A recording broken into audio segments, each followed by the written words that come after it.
Collin, thanks for coming on. This is Of episode course. number one of the Very Theory of excited. Love Very podcast. excited. Me too. The viewers don't know, but I rescheduled I think like 3 times on you, so I really appreciate you sticking in there, man. Third time's the charm, right? Third time's the charm. Yes, I love that saying. I really do. I actually really love that saying. But I wanted to open it up with I just posted a video. I don't know if you saw it, but it was asking random people their definition of love. So Mm, I wanted to open it up with, what is your definition of love? man, what a great opening question. It's funny. I think over the years, I think my definition has changed and grown with life experience and obviously partners and heartbreak and things like that. Um, I think for where I'm at now, what I would really consider love for me is just a deep sense of safety and connectedness. Um, and that's not even really romantic love, just as far as, loving friends or loving family. I think, when we're in our teenage years or our early 20s, love feels like it needs to be this all encompassing thing, right? Of intensity and physical attraction and safety and you have this and I have this. And I think now where I'm at in life, I think love for me is just feeling, maybe as cheesy as it sounds, at home, right?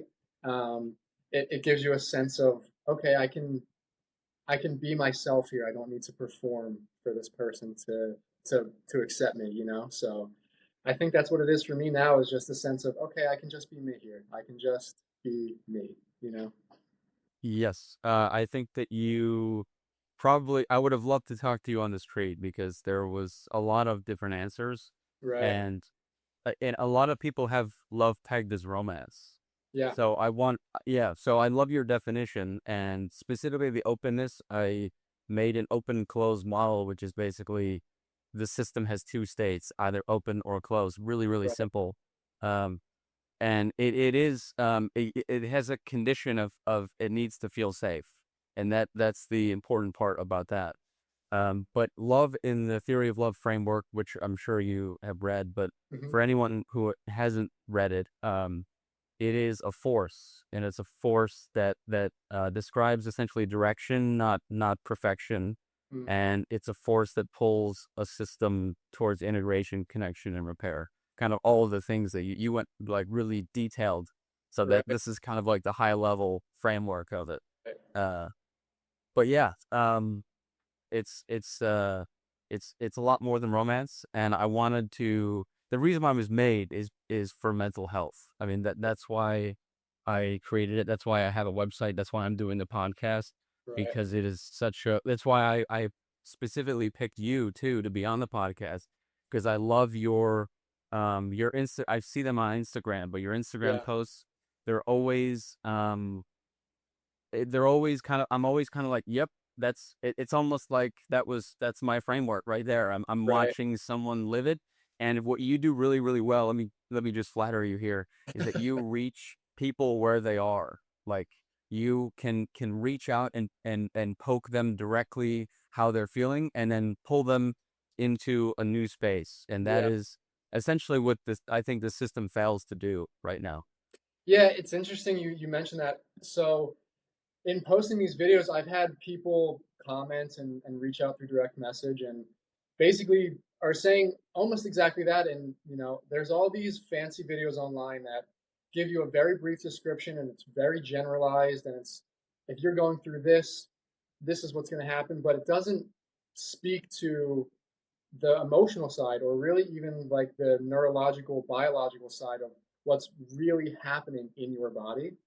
And I think for me, going through heartbreak and sort of trying to figure out what was happening in my own mind and my own body, I realized, wow, no one has ever said, hey, you're hurting right now.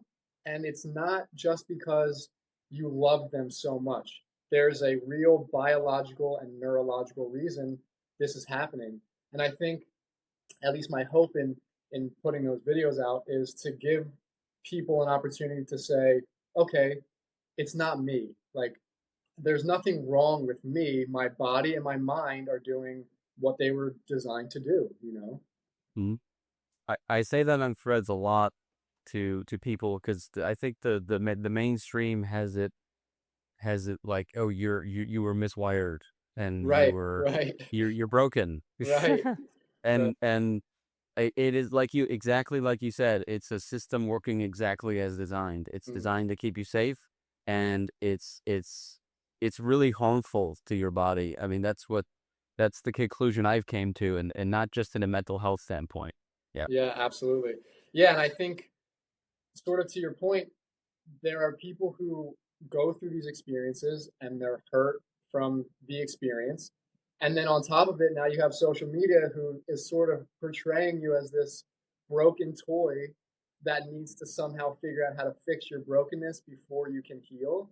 But it's like, no, this is my body is doing what it's supposed to do. I'm not broken. It's working the way it's supposed to work, you know? Correct. I guess the natural next question is, I've been feeling sad. I've been down. My motivation or energy. It's so if everything's working as designed, then how do I move out of that by Right, design? right. Yeah. Yeah, actually, it's funny. I just posted a video about it, I think today or yesterday. Um, and it's, as maybe unhelpful as it may seem at face value, it's making the conscious choice that you don't want to live in that place. And because of making that conscious choice, as hard as it may be, and trust me, I know that it's hard. Me Um, too. I did this thing on, I did 7 days and then 14 days of radical positivity and radical optimism, essentially trying to retrain the way that your brain is operating in those moments. Um, but something happens to sort of the synaptic connections in your brain when you make those choices day after day, and you really are, for lack of a better word, like retraining or rewiring the way that your brain operates. Um, and I think if people can start to understand that as much as any other part of your body, your brain really is a muscle that can be retrained and trained and grow stronger.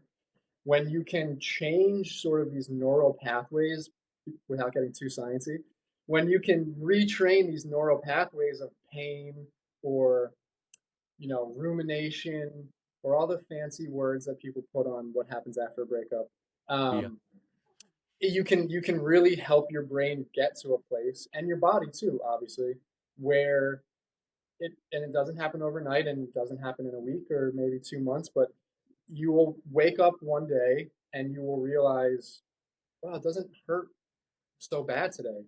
The me making these choices maybe for the past couple of weeks has helped me sort of put these emotions into a box and be able to file them away as, okay, this is something that has happened and it was really painful, and I existed in that pain, and now I have an opportunity to acknowledge the pain but not live in it any longer. Right. And that's a really good point I think to end on because I just released a song called "Stop Paying to Stay Broken," and it's a Mm, therapist diss track. I love Uh, that. I love that. yeah, and it's acknowledging the pain and it's not living in it. Right. It's telling yourself this is not a verdict. This is not who I am. And in the neuroscience, the specifically neuroplasticity is the term Mm, that I like, which basically says that your brain is never done doing what it does, and that's right. adapt and evolve and overcome.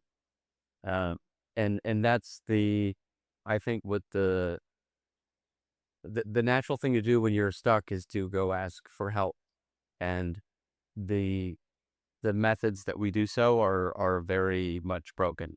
Uh, Yeah, I yeah, agree. And I think, unfortunately, sort of to your point, is in sometimes when we go and ask for help, there are people that don't have the same lived experience or have maybe gone through something similar but not the same, and they're offering their own wisdoms to you, which at times can be helpful and at other times can be really detrimental.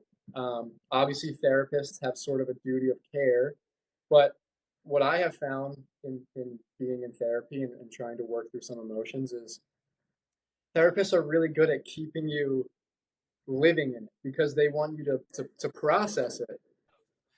And obviously processing it is essential to moving forward.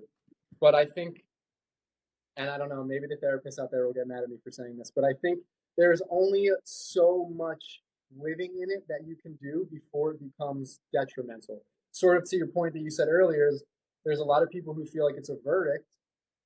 And if you're talking about it week after week after week, and you're trying to figure out where to place it, you, you're That's sort of living in it. reinforcing, Yeah. right? You're reinforcing that verdict.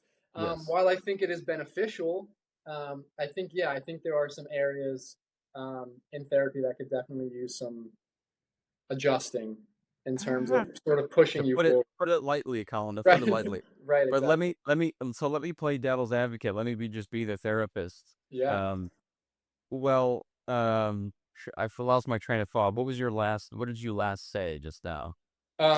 Just that therapists sort of keep you living in it. They want you to process it. I think until they feel that you've processed it enough to feel healed.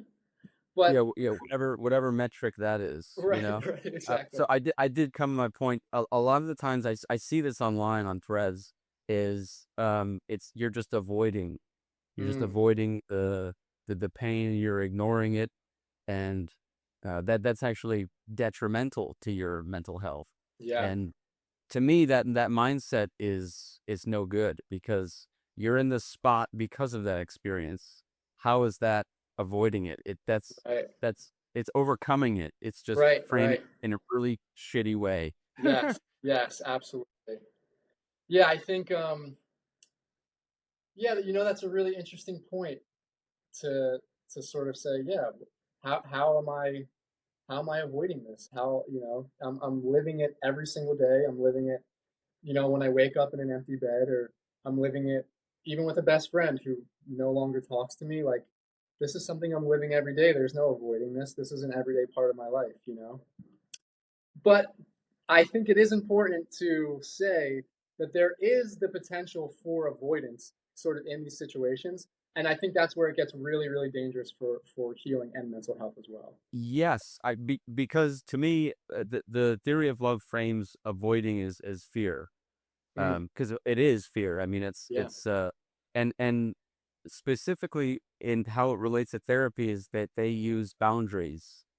And to me, a boundary is a fear, and a boundary will rob your ability to overcome that, whatever that is. So if it's another person who's, stealing your peace, however we want to say it, sure. um, you set a boundary, and that's never resolved. I mean, that is avoiding it. That's Right. what avoidance is to me, not essentially, you know, living in that pain. Right. And Yeah. oftentimes, unfortunately, those boundaries are not listened to. They're not, respected.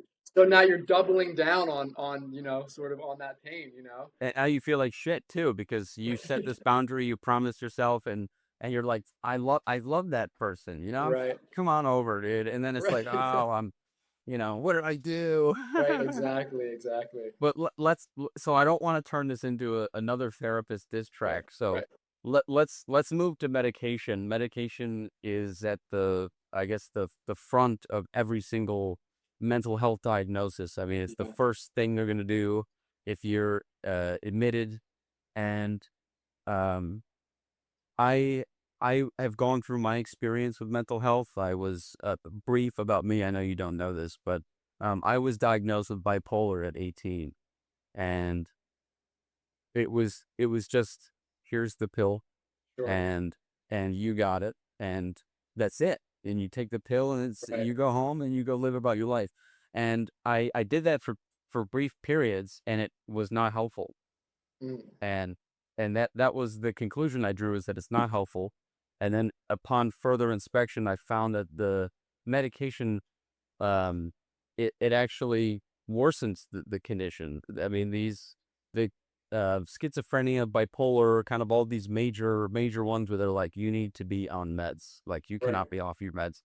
It robs or it steals your ability to regulate yourself, to be mentally healthy, and you're constantly living in I gotta take that pill, I gotta take that pill, and if you go off the pill, you have no idea how to function because the pill has been doing it for you. Right. Yeah.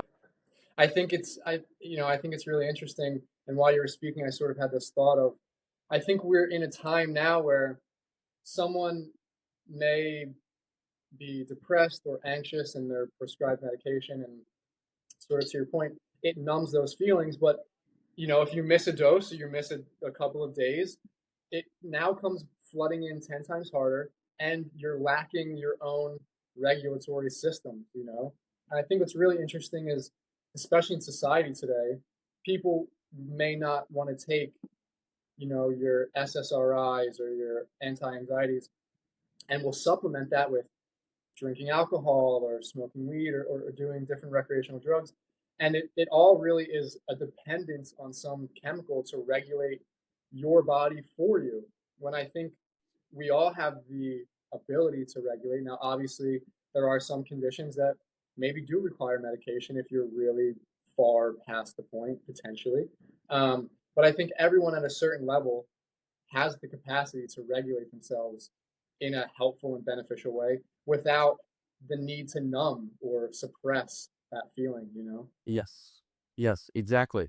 Um, yeah, wow, I think we unpacked a lot there. So I Yeah. think I mean, I just need a moment, but, Yeah, uh, we're 15 minutes in and already we're oh my g doing the we've hard already hitting tackled, stuff. like, the 2 big pillars, so Right, right, we go for an hour, it's just the mental illness is just gonna be done. I mean, right, it's over. right, The gig is up. right, right. I mean, where could we go from here? I mean, there's medication, there's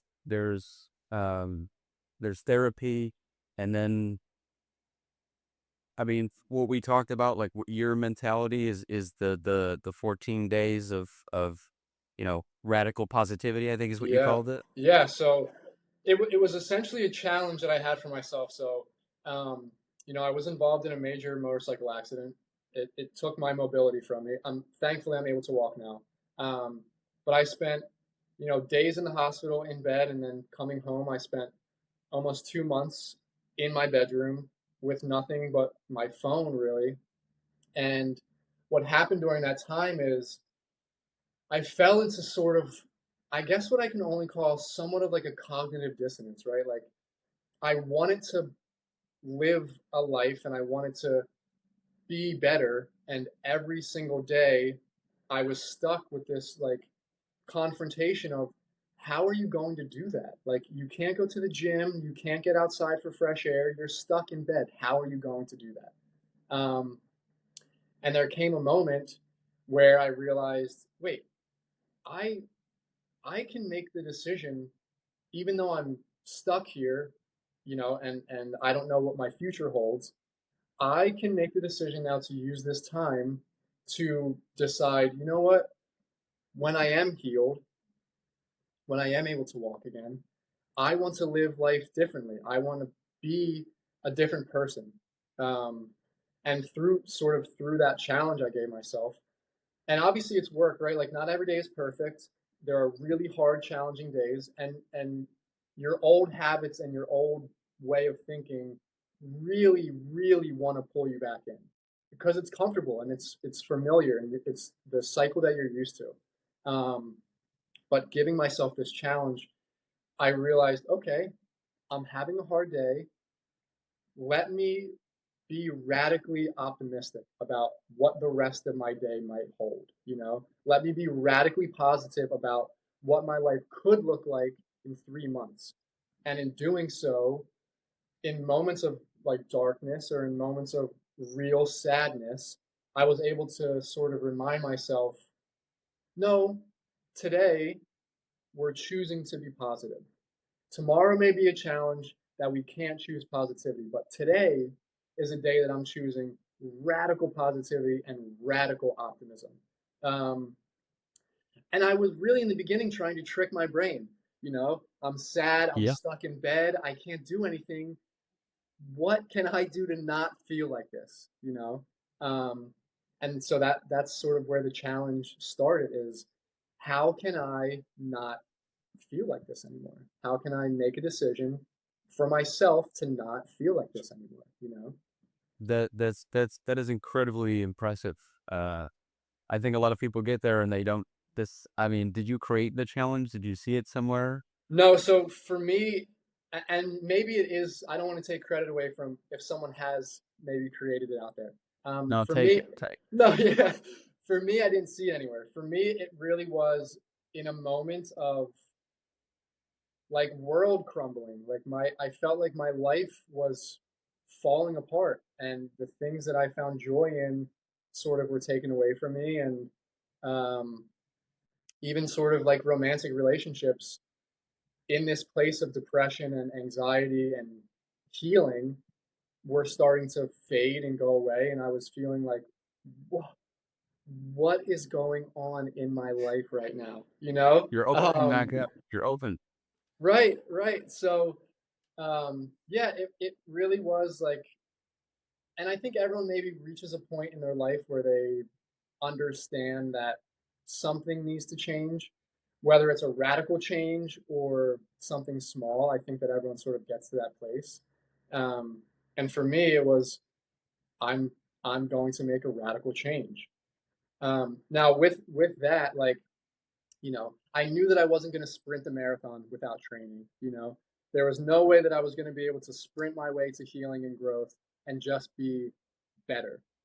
So I think that's what the challenge was: is if I can, even for an hour today, not waste away in this bed thinking, "Oh, woe is me, my life is so awful." If I can just for an hour think life could be really good. At the end of this, life could be something I've never dreamed of. Even if it was a lie at the time. Right. And I've been there. We totally believe that it is like, oh, it's bullshit. Right. But I'm still gonna do it. Right. Yeah. Well, and I think that's where a lot of people, well, let me not speak for others. That's where I really struggled with it in the beginning, was believing that it was possible that I could live this way, um, and not quit, and keep going. Once I reached the 7 days, I realized, okay, I've done 7 days. Really, I maybe did five because I had two tough days in the first 7 days. Those are But non-business, so they don't. those are my vacation days. Yeah. And then when I did seven, I thought, well, why can't I do 14? And then after 14, I thought, why can't I do 28? And now it's sort of this every morning when I wake up, and I've changed routines. And I used to be someone who didn't see the point in making the bed because in 12 hours I'm going to just crawl right back into it anyway. Um, I'm still there with the bed, I think.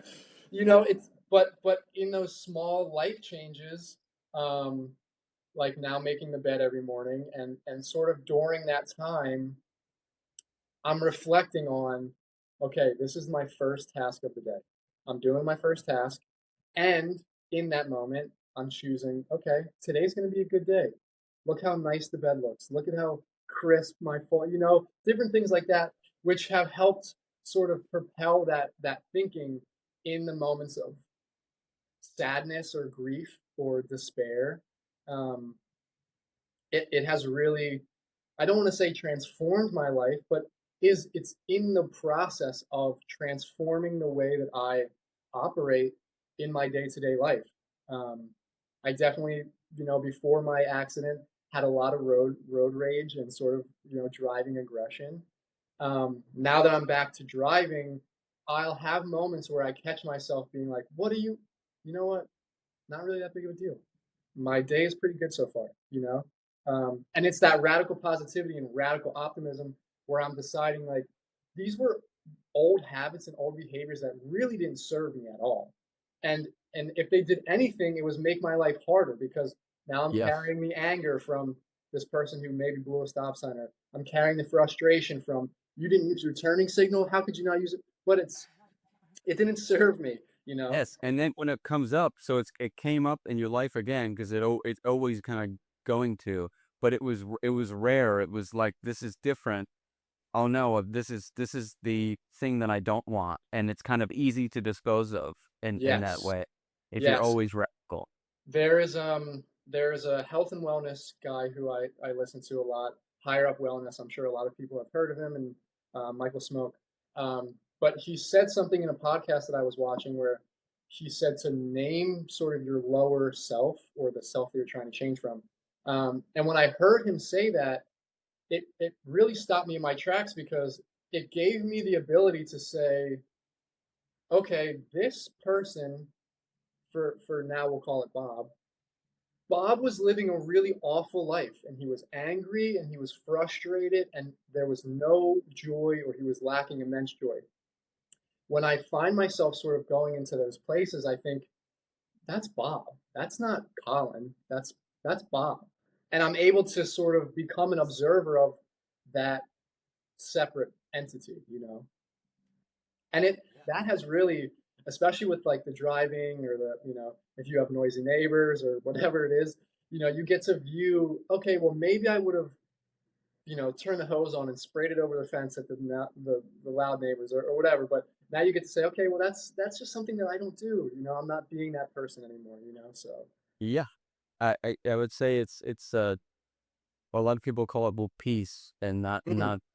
not letting someone else take it away from you. I Sure. said the other day that there isn't a person or an inch on the earth that could take my peace away, because it's with me. It stays Yeah. with me.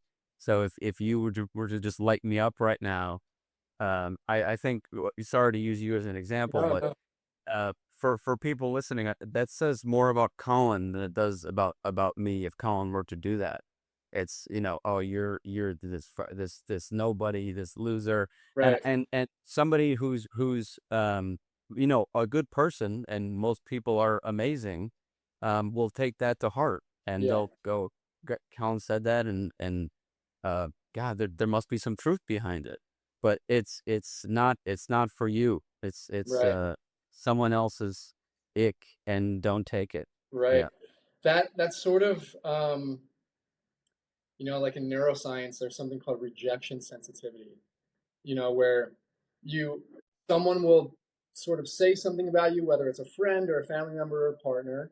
Um, that story that you continue to tell yourself over and over, when you then try to make a new friendship or pursue another romantic partner, sort of that rejection sensitivity, it becomes your narrative. Someone else has created this story about you, but because they're saying it, you almost feel like, well, yeah, how could I not see this? This person is outside of me. They must see something that I don't see. Then I'm you not internalize it. self-aware. Yeah. Right, right, exactly. Then you internalize it and you think, oh my gosh, everyone in my life is going to see what this person saw. And it's just simply not the truth. It's really not the truth. It may be their truth, and they're entitled to their truth, but it doesn't have to be your truth. And I think that's something that's really powerful, maybe for the listeners to understand, is people are going to create narratives, and they're going to create their own truths about you. In those moments, you get to decide if it's true or not. You get to decide, am I going to carry this baggage with me and allow, you know maybe a new friendship or a new romantic partner to see that, because there are moments where it will bleed out of you, where you're anxious or you're scared that they're doing something, or whatever it is. But I think, yeah, I think to your point, it really says more about the other person than it does about you. It's their own narrative. It's their own story that they're writing. Let them be the author. It's not your story. Let them Right. write their own book. No one's gonna buy it too. You don't have to buy Right, it. right, exactly. You don't have to buy it. No one else has to buy it. Let it sit on the shelf. Yeah. You brought up a couple examples there, specifically with a romantic partner. I think, um, romance to me is a version of, it's very small version of love, and Yeah, it's a kind of a window into life, for love itself. And I think a lot of people will accept love that's not actually love. Uh, and what do I yeah, mean by that? The theory of love splits love and fear in these kind of two uber categories. And when you love someone, sometimes you give them the absence of it and not love. And you Interesting. can do this. Yeah, you can do this in a very you can make it really, really look like love. And a good example I think is like a really small example. Like if they want your location and I want to make sure you're safe. That is not love. That's fear. Mm, And it doesn't make it right or wrong. It just is. And when you are kind of leading with that and you go down that rabbit hole of I'm afraid and I'm anxious, you're putting that into your love. And it interesting. it it yeah, it translates to the other person. Sure. And they don't, and we might not know how to define it. We might not know exactly what love is. But we know it when we feel it, and we know its absence when we feel it. Absolutely. And that, I think, the absence of love or fear, when we love with our fear, that is kind of the biggest destroyer of a romantic relationship that exists. I When would we say more love so with our fear. Sorry, I didn't mean to interrupt you. That's such an interesting when we love with our fear. Yeah, that I mean that's because it's really not love. It's some people call it fake love or false love, right. but it is just the absence of love. So when I'm trying to think of a better example, I'm drawing a blank because well, we're on the podcast, of course. Right, right. No, I mean I think there is something to that. I think that's really interesting. I mean, I can speak from my own experience. I think before I started to understand my own love or how I express love, a lot of my relationships were loving out of fear or loving out of, yeah, I mean, maybe a sense of anxiousness, but it really all comes down to fear. Like maybe, you have this fear of being abandoned or this fear of, I think this for me was a big one is like fear of being seen exactly how I am right now.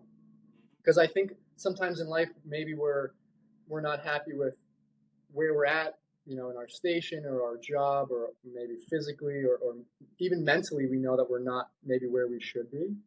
And like you said, that comes through in the way that we love, and that fear or you know the fear of I think this person is going to figure me out maybe, and I think that they're maybe not going to like who they see. um, but I And think that on would be, the yeah. right, and I think on the flip side of that, if you can sort of, to your point, remove that fear and say, well, at least romantically, if this person really does love me and really does care about me, they will meet me where I am. They will be okay with having a moment where they say, you know what, let me sit with you while you figure this out, you know? As opposed to, again, fear running away from, oh my gosh, you are not at all the person I thought you were. You have Right. completely This pulled. is toxic. I'm Right, gone. right, exactly, exactly.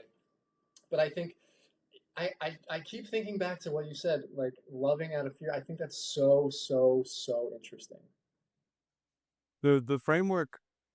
I didn't want to make the Theory of Love podcast just rehashing kind of everything. Right. Um, I do I should probably break that down, but the force that drives kind of every so the hierarchy that I see is love or its absence, Mm. and then we have thoughts, and then we have feelings, and then we have emotions, and then we have behavior. So I get sent this clip from Donnie Darko like 3 times a day, where Great it's movie. I think I have him tattooed right on me. no way. Yeah. Well, so the teacher scene, but I get sent that YouTube clip Right. where she breaks down love and fear and she puts in a spectrum, and Donnie's like, you can't, there's so much nuance here. And Right. it's true. By the time you go from thoughts, feelings, emotions, behavior, experience, it's so convoluted. There's really no, it's really hard to tell. Right. But Right. there's one force that drives all of that, and it could be love or it could be absent. Mm. And I see it not as a spectrum, I see it as a switch. So it's the force underneath it is very black and white. And when you get good, essentially at seeing it from this framework, you can see, oh, that's not love, that's fear. Right. And that doesn't mean good or bad. It just is. And it's just good to identify it. Yeah. And a lot of people um will fight fire with fire in this instance. So, you give me essentially love's absence, and I'm giving you what you're giving me. It's like when people say the world is a mirror. Right. Um, but really the world is you. Your world is you, and when you love in the face of its absence, that's when the you comes out. You make an impact, and Yeah. then you don't go down that rabbit hole.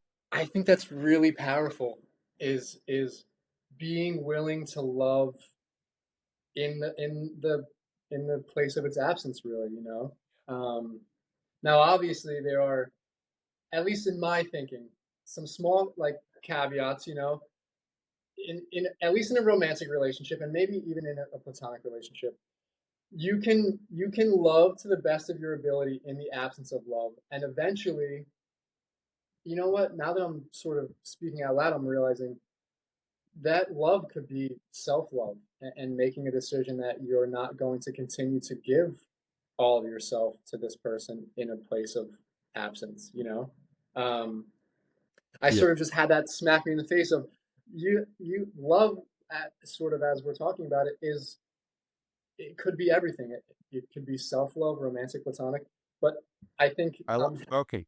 I you know, it's love the funny. hell out of this. I smoked. I'm 31. I started smoking when I was 13, and after this accident and sort of this like radical positivity thing that I was doing, I removed a lot of things from my life that I felt no longer served me, and smoking was one of them.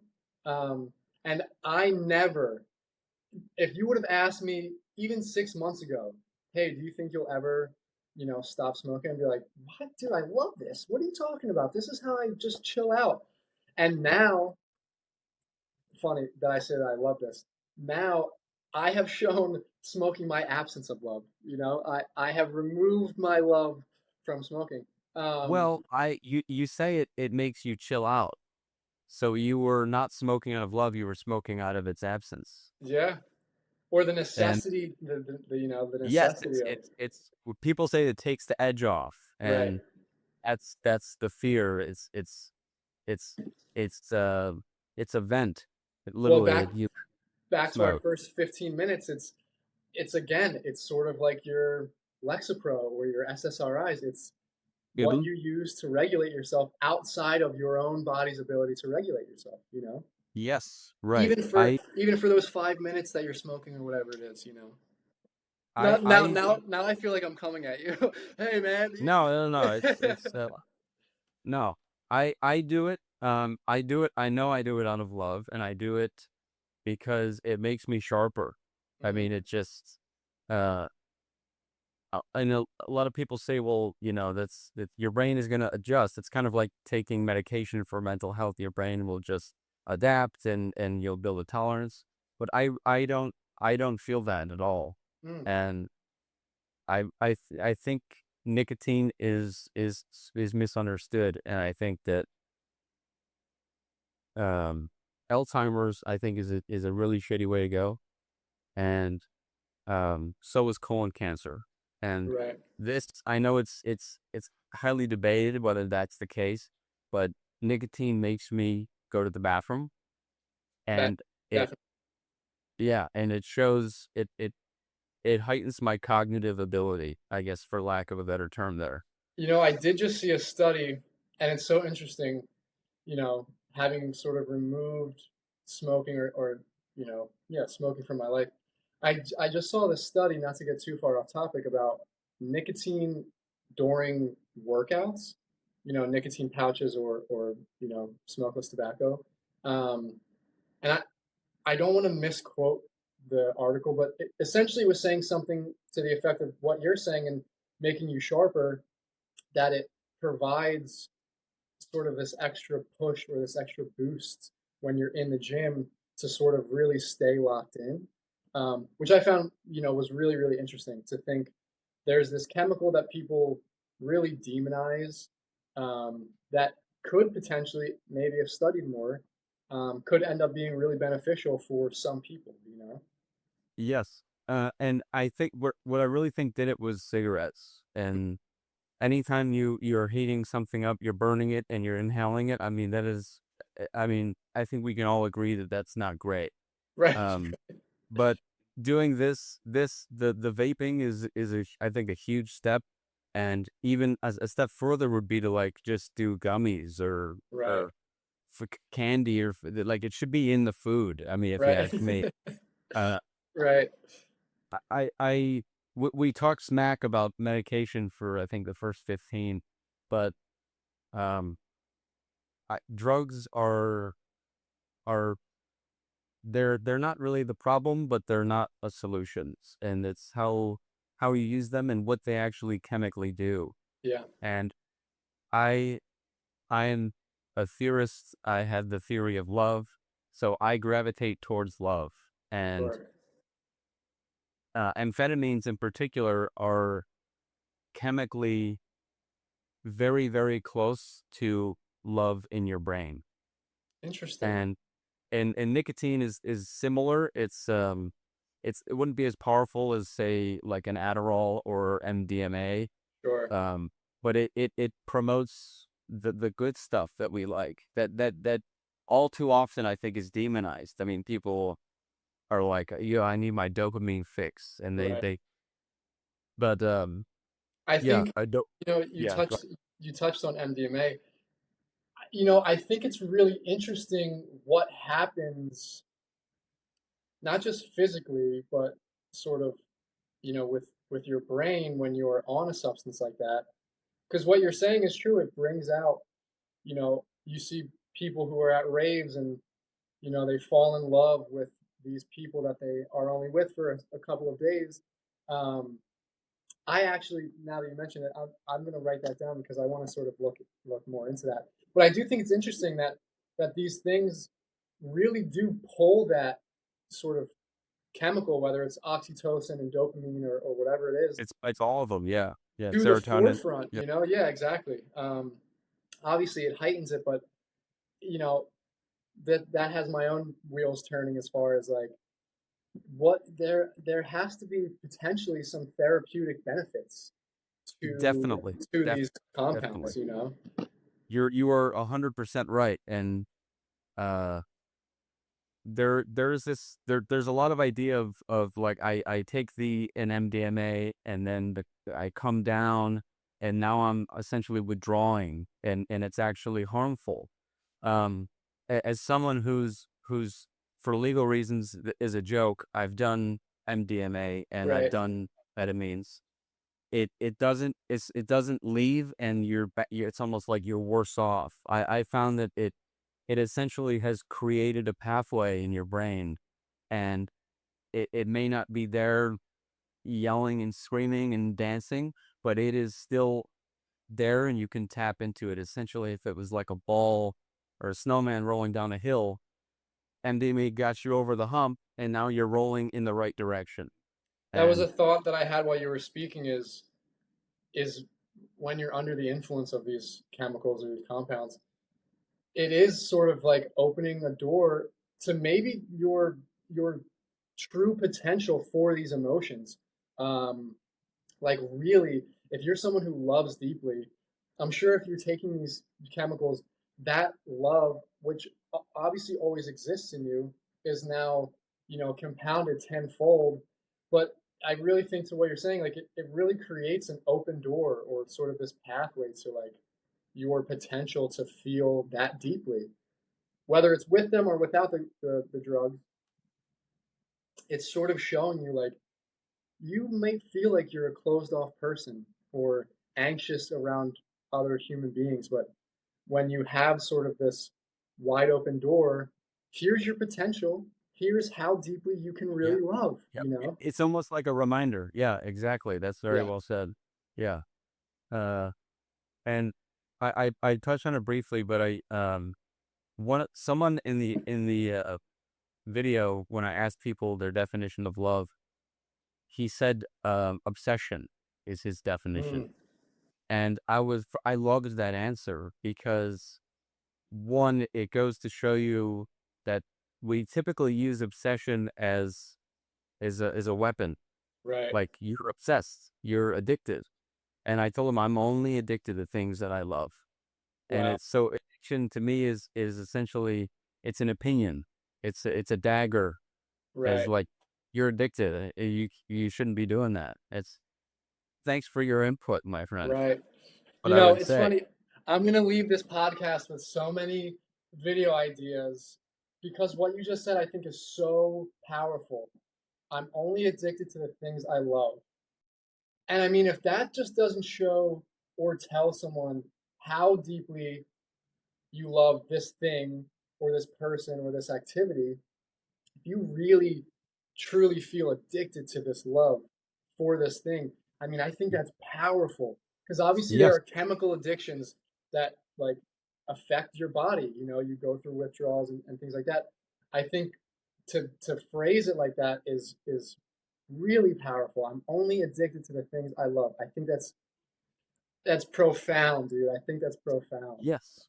And let's talk about the other side real quick. I kind of wanted it to be an hour, but it can go whatever.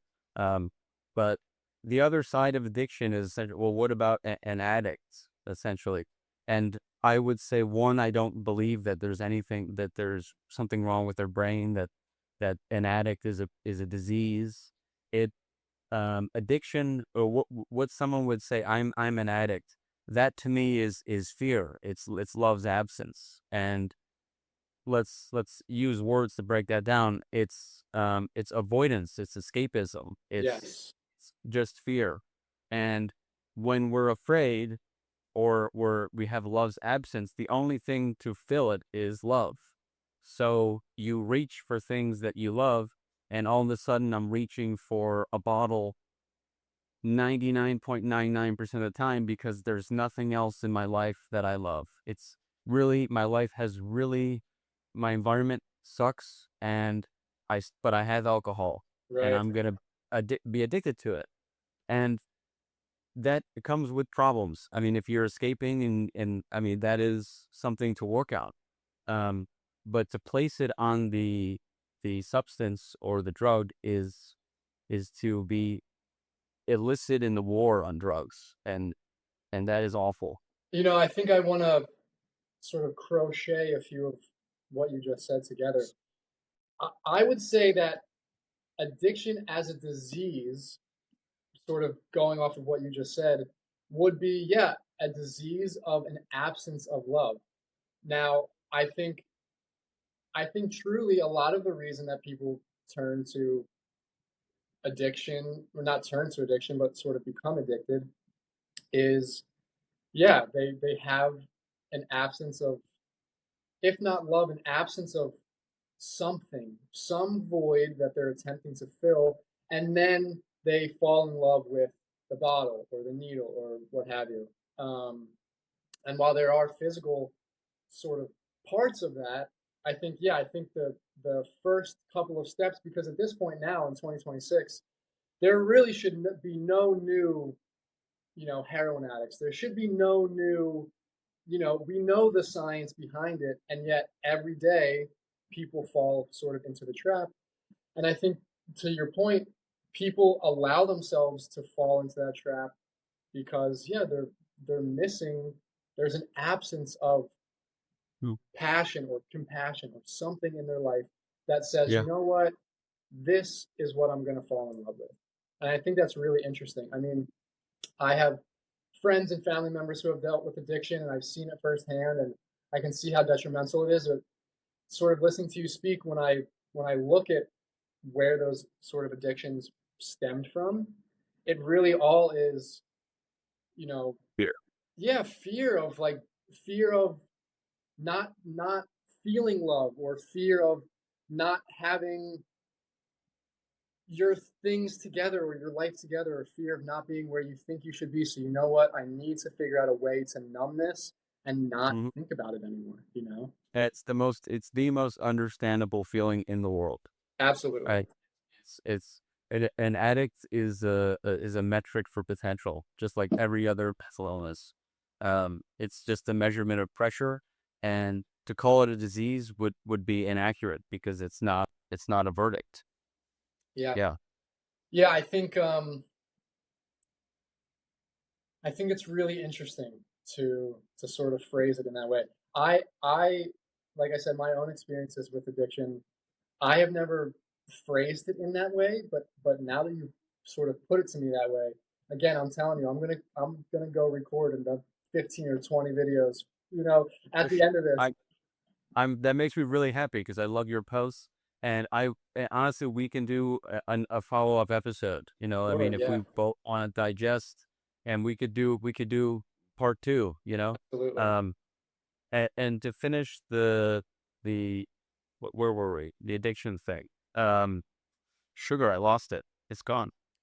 Well, I'm glad I didn't want to cut you off, but I wanted to pose to you the same question you posed to me sort of in the beginning of our conversation is I know you briefly touched on it, but in your life or in your experience or in your world, what do you feel like for yourself personally is love?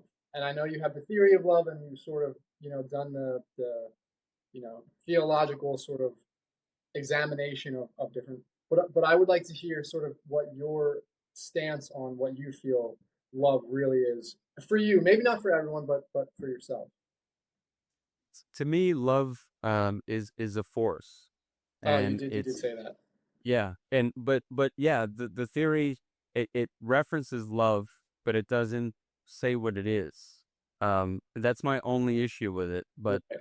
it it it has to be very small, and I think the theory is very true, and that it rings true whether you define it in one way or another, we can all relate to it.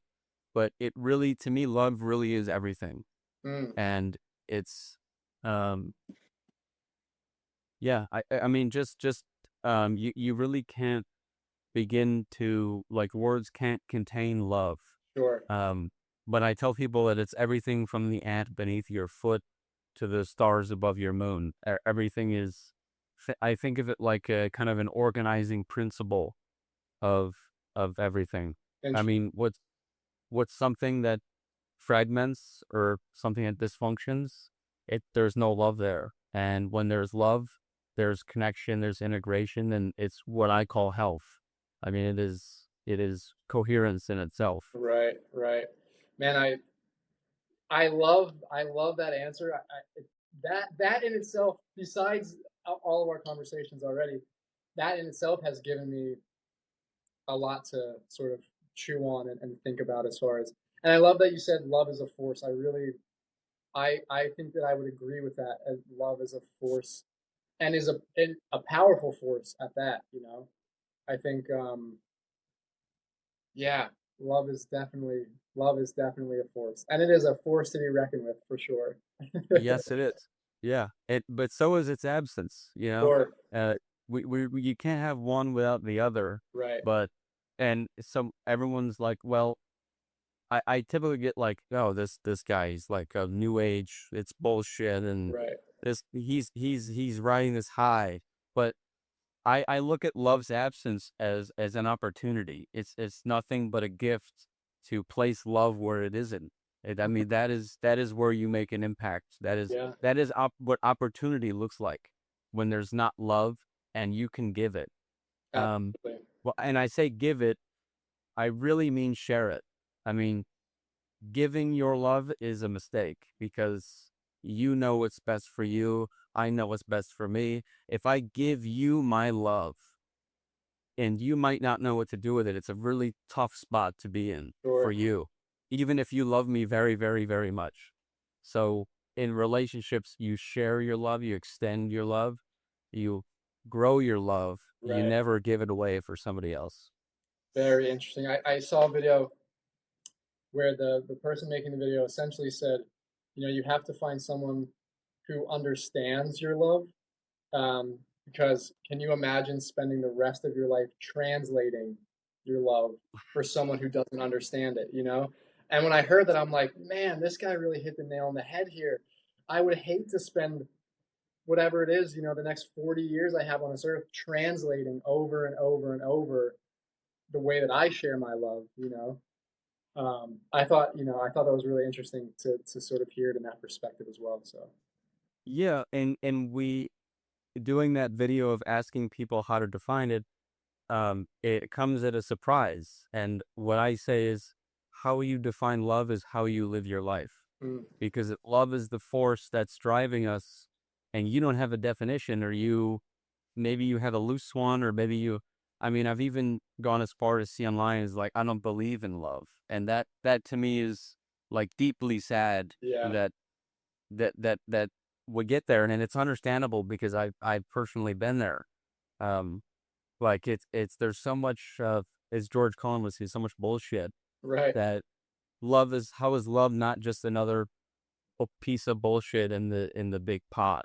sure, And that's why I think how you define love is super, super important. And what you do in its absence is equally as important. definitely. And eventually you will love in the face of fear. And that to me is where life is lives. Yeah, absolutely. Yeah, to love in the face of fear, I think is where truthfully, like real maybe courage. I don't know if that's even the right word, but to be willing to share and give, not give, as we said, but share and receive love in the face of fear is powerful. It's you know, It's because fear is contagious, and mm, so is love. And so when you are presented with fear, your immediate reaction is to fear, yeah, and because it's really contagious. I mean, if you I've even you can even I think the idea that like mental health isn't contagious, I think that's bullshit. I think that if I'm with someone who's anxious, I'm gonna feel it. And but what we do with that feeling is up to us. right, And the most common answer is to ha ha ha. Is to laugh. right, right, right, But I always say that's not a bad thing, but I think people need to get to love in the face of fear, not laugh, because laughing is they say it's the best medicine. It's really close to the best medicine, sure, but it's a vent, and you forego your ability to overcome whatever it is you just laughed off. And I know that the reaction I get when I say that is, well, so all laughing is fear. You can't laugh out of love. And it's right, like, I've done that once in my whole life. I've laughed. I've been so, so happy that tears have been rolling down my cheeks, and I started to giggle. right. And that happened one time, maybe twice. Wow. Um, But 99% of the time when someone laughs, it's a fear-based response or love's absence. And That that's not good or bad, it just right. is. I mean, that is definitely very interesting. Yeah, I mean, that is something that I'm probably gonna have to sit with and really think about, you know? Because I will say to my own experience, there have been moments, and maybe this is something worth me digging into a little bit deeper. In my own Mhm. experience through heartbreak, or which again, like sort of the absence of love there, is the only moments that my nervous system felt calm was with a laugh or a joke from a friend that sort of gave my system the ability to feel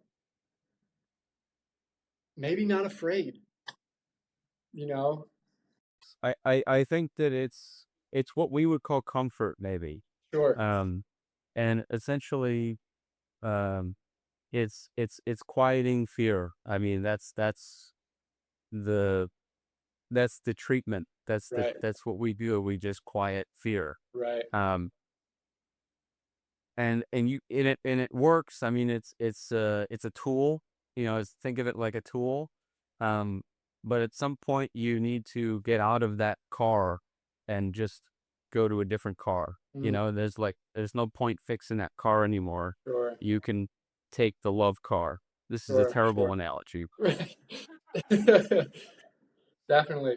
Yeah, I mean, th- there that is definitely something that I'm going to have to sit with and really maybe explore, me sort of being like the neuroscience behind trauma and healing guy.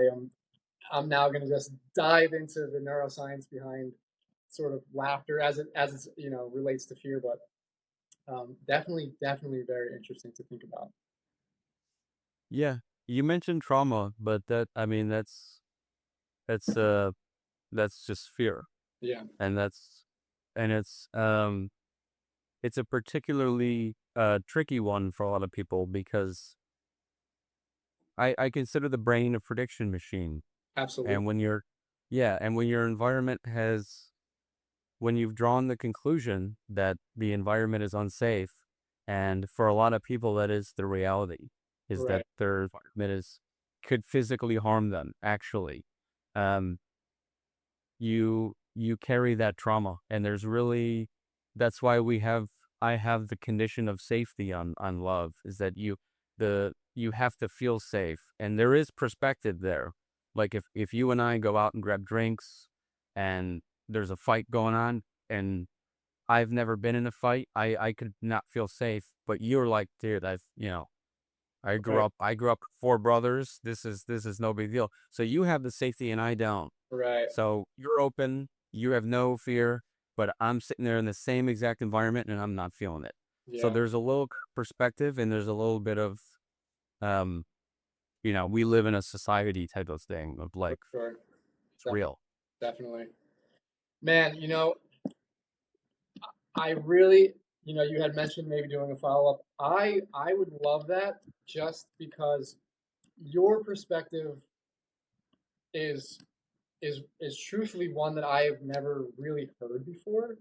Um, and sitting with that, sort of wanting to explore a lot of what you said, obviously has given me a lot of material for videos, so thank you for that. But also it has just being a student of life and in general experiences has given me an opportunity to really it has filled my plate with things to chew on, so Great. yeah, Great. Well, that's the goal of the podcast. And I hope the same thing happened to a listener. Uh, absolutely. Like, oh, I can take away a lot from this. And I would love to do a part two specifically with you because the viewer has chewed on it, you have chewed on it, Right. I have also processed it. I mean, you're giving me an opportunity to express this in a really cool, fun environment where I'm married and she's like, please shut up about love and fear. I mean, she's so sick of it. Right. So it's nice to talk to someone who's into it and who really you are reaching out to people who need it. Yeah, So I mean, we have the same mission then. So absolutely. it's awesome. Yeah, I think Um, for me the goal here really in coming on here was to sort of share some wisdom and some value with a listener who may be in a place where they're not able to make sense of where they are or why they are that way. So I hope now speaking to the listeners, I hope that someone out there has felt seen and heard and understood, through the course of this conversation. So right. Don't hope, just trust. right, well there you go. There you go.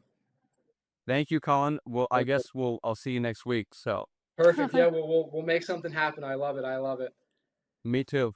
All See you, right. Colin. See you later. Have a good one. Theory of love, steady and true.